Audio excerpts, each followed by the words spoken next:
right, I'm ready whenever y'all are.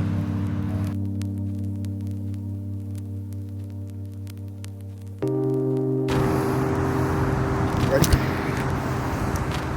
1 second.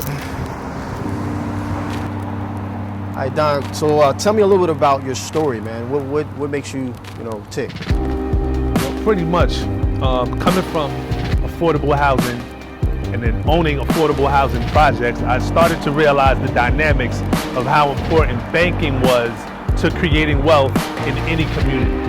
One of the key things is you look at a building like this, $1.5 billion that's been invested, planted in this particular community, and the question becomes, the financier of this project, what are the repercussions, the reverberations, how does it benefit the community? I realized that banking could play a key role in that.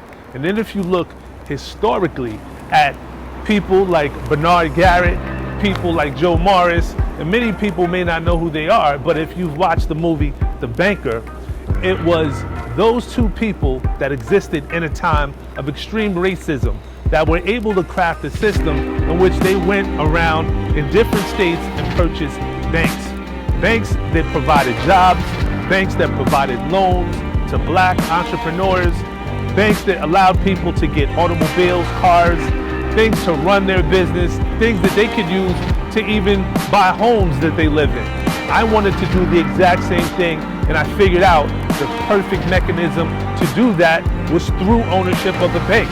The bottom line in this country where we are today is that national banks, the big banks, control it's $21.5 trillion. $21.5 trillion. That's how much is deposited in the big banks, right? Of that percentage, 5.5 billion is controlled by the 20 black banks. Wow. So 20 black banks control a fraction of the money that's available that can be deployed and invested in minority communities. So what's the inherent problem with that, right? I mean, if the banking system is governed by the government, right? FDIC in short, what's the inherent problem with that? The problem is people want to start businesses. They want to take risk, right? And in order to take risk, you have to invest capital. You either have to get private investment or you have to go to a bank to get a loan. The typical entrepreneur is not able to go into a bank and get a loan.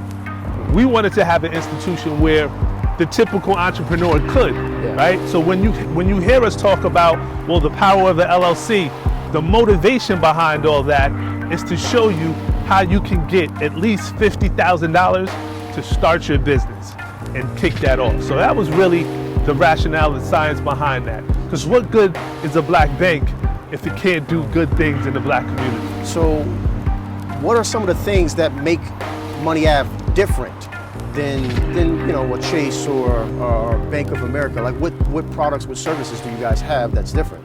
Well, number one, the key difference is what we're trying to accomplish, right? We're really the trying overall to, it's the overall goal. What we're really trying to do is create more entrepreneurs, create more developers, but also be a platform where the average everyday person can have a pathway to creating wealth. So we don't really consider ourselves a bank. We consider ourselves a wealth building operation, right? You basically open an account with us and we give you a trajectory to home ownership, right on to opening a business, right on to building and creating generational wealth through a number of different vehicles and educational products that we bring to you basically free of charge. It's banking done as free as it possibly can be. It may be some small fees in terms of a one-time setup fee, but everything else, we're not killing you with monthly fees, and most banks do that, right? Most banks, the profit from a bank in 1 month is anywhere from $1 billion to $1.5 billion in fees. So when you see just fees. So just like I swipe my card, bought some bread for my family, and I overdrafted myself. That's what you're talking about. Overdraft fees, the monthly fees that they put in for just having an account. Some banks charge you $20, $30 a month just to have an account, to have a checking account. You get these fees. The total cost of that is anywhere from $1 billion to $1.5 billion every single month. So when you get a $30 fee from your bank, you're creating billions of dollars. Wow. We want to change that paradigm. We want to be disruptors and take that revenue away from the big banks. But I don't want to be disillusioned. The big banks are the most powerful lobby in the game. They're gonna respond, but the point is, it's gonna help everybody. If you bank with us, we're gonna be able to change the dynamics of that and add so much value and make people just have more money in their pocket. $30, $40 a month is significant, you know, to some young adults that's out here.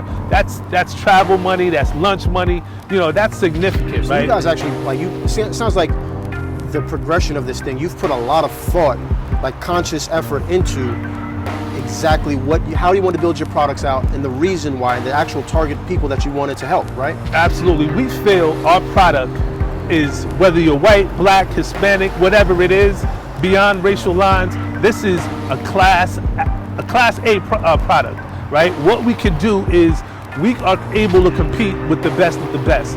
Now, we're not a multi-billion-dollar hedge fund-backed bank, but we have a platform for which we can create millionaires out of people that are looking to build generational wealth. And so what's the plan for that? So I come in as a member of my bank, I park my checking account with you, I do direct deposit.